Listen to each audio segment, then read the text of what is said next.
जो है मुसलमानों को हमारे देश भारत में जितनी आसानियां हैं, जितनी आज़ादी है, खुद जी इनके 57 कंट्रीज में इतनी आज़ादी, इतनी जो है वहां पर इतनी जो है सहूलतें नहीं होंगी जितना भारत में उनको हासिल है।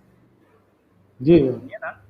ये जो है आज़ादी, ये जो है सहूलतें, ये जो है सब कुछ जो है उनको जो भारत में हासिल है कहीं और हासिल नहीं है।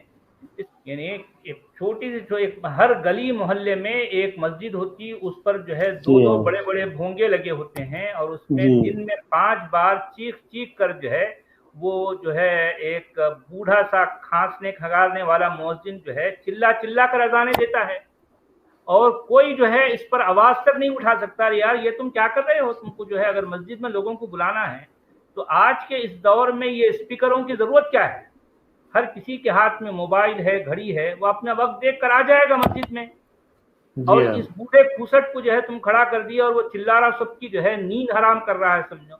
ये आवाज इतनी करख्त होती है, इतनी भोंडी होती है, लेकिन लोग सुनते हैं, बर्दाश्त करते हैं। जहाँ यहाँ इस देश की जो है जो मेजोरिटी है, ये इस तरह की जो है दादागिरी को बर्दाश्त करती रही है सदियों से। ये है असल बात। मुसलमानों में परिवर्तन हो सकता है, पॉसिबल है, लेकिन इस्लाम में जो है परिवर्तन नहीं हो सकता। इस्लाम बदलेगा नहीं, टूट सकता है लेकिन बदल नहीं सकता। ये बात है। असल में बात इस वर्ष में उस कॉन्टेक्स्ट में नहीं हो रही जो जिस तरह से आप पूछ रहे हैं। इसमें ये कहा जा रहा है कि अगर तुम पर जुल्म हो रहा है, अगर तुम पर जो है अत्याचार हो रहा है, तो तुम यहाँ से निकल जाओ। अल्लाह की ज़मीन बहुत बड़ी है, बहुत जो है फैली हुई है, किसी और जगह चले जाओ जहाँ पर तुम पर जो है अत्याचार ना हो। ये बात इसमें कही गई। ठीक है। उसमें एक मोमिन से बात हो रही थी, तो यही आपका शरिया शरिया पे बात हो रही थी। हम्म। तो शरिया पे वो मोमिन कह रहा था कि मुझे हिंदुस्तान में शरिया चाहिए। अच्छा। तो जो होस्ट था, जो स्ट्रीम का होस्ट था, उसने बोला कि ऐसा करो, अफगानिस्तान में तो शरिया है, आप वहां चले जाओ।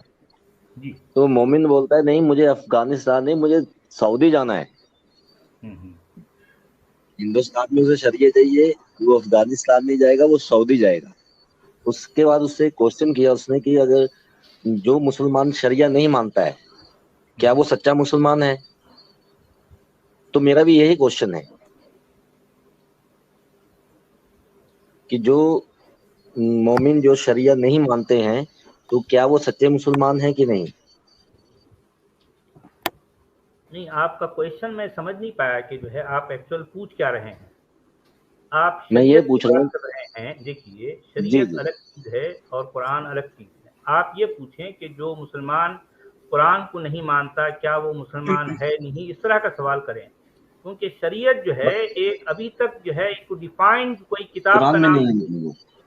आप समझिए ना, शरीयत जो है जिसे कहते हैं, वो एक ऐसा चूं चूं का मुरब्बा है जिसमें कुछ बातें कुरान से ली गई, कुछ हदीस से ली गई, कुछ कियास से ली गई, कुछ इजमा के तौर पर जो है उसमें कई इस तरह की जो है चीजें मिलाकर वो शरीयत बनती है। आपको पता है कि एक तो है कुरान, एक है हदीस का पूरा भंडार, और एक है जो है जिसको इजमा कहा जाता है कि जितने भी स्कॉलर्स हैं उन लोगों की किसी जो है किसी किसी बात पर जो है उनका क्या कॉन्सेंसस है।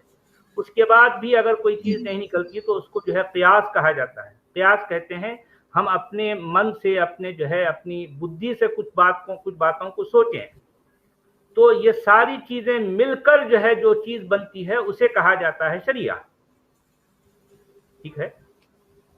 मतलब कि शरिया कुरान में आया ही नहीं है, डिफाइंड ही नहीं है कुछ भी शरिया के हाँ, बारे डिफाइन नहीं है ना, यही तो प्रॉब्लम है।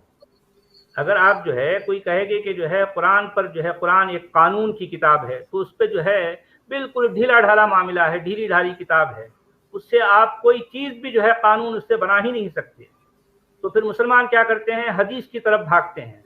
हदीस में भी जो है इतना सारे भंडार में भी जो है उनको वो चीज नहीं मिलती। तो फिर क्या करते हैं कि सारे स्कॉलर्स की जो है जो बातें हैं उनको जमा करते हैं। तो फिर उसमें भी कोई चीज नहीं मिलती है, तो फिर जो है बैठ के सोचते हैं यार इसमें क्या करना चाहिए, ऐसा करें, ऐसा नहीं करें, ऐसा करें, इस तरह से। ये सब कुछ जो है ये सारे चूं चूं के मुरब्बे को जब जमा किया जाएगा तो उसको कहा जाता है शरिया। और शरिया की जो है कोई किताब नहीं होती। आप समझे? शरिया एक जी। प्रॉब्लम का नाम है, किसी किताब का नाम नहीं है। और हिमाचली जी, वो कितना बड़ा प्रॉब्लम है मैं आपको उसका एकदम परफेक्ट नमूना दिखाऊंगा, क्योंकि मेरा एक फ्रेंड है जो मेरे कनेक्शन में अभी भी है, लेकिन वो मुस्लिम है, मतलब ठीक है, ठीक ठाक मुस्लिम है। तो उसने बहुत ही खुशी के साथ मुझे मैसेज भेजा कि तालिबान में शरिया लॉ, अब तालिबान आ गया है, अब शरिया लॉ एप्लीकेबल होगा, और मतलब जो मुसलमान लोग बोलते हैं कि आमीन, खुशी की बात है, ये बात है। तो मैंने उसको रिप्लाई भेजा, एकदम साइलेंट रिप्लाई भेजा है, और वो मैं आपको एक साइलेंट रिप्लाई दिखाना चाहूंगा। और ये इसमें क्या शरिया है मैं आपको समझाता हूँ एकदम सिंपल तरीके से, और शायद आपको समझ में आ जाएगा। और जितने भी आपके मोमिन दोस्त होंगे, आप उनको यही चीज दिखाना और पूछना अगर ये शरिया है तो क्या है इसका मतलब, समझाइए। ये अफगानिस्तान में रहने वाले लोग हैं, अब इनको पता चल गया है कि तालिबान आ गया है, तो ये किसी भी तरीके से अफगान छोड़ के जाना चाहते हैं।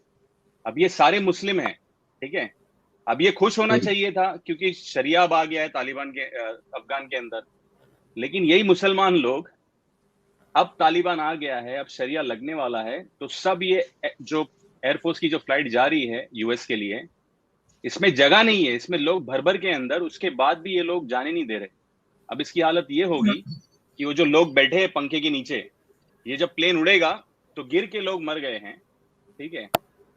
अब ये वीडियो जब मैंने उसको भेजा तो मैंने उसके नीचे लिखा कि तुम तो यहाँ पे शरिया चाहते हो, लेकिन यहाँ पे रहने वाले सारे मुस्लिम हैं और उनको शरिया मिल भी गया, तो वो क्यों भाग रहे? अब इसका जवाब क्या है पता है आपको? YouTube पे आप सर्च में जाएंगे ना, तीन कीवर्ड डालना है आपको। 3 कीवर्ड बहुत इंपॉर्टेंट है। पहला डालिए अफगान, फिर डालिए तालिबान, और फिर डालिए प्लेन।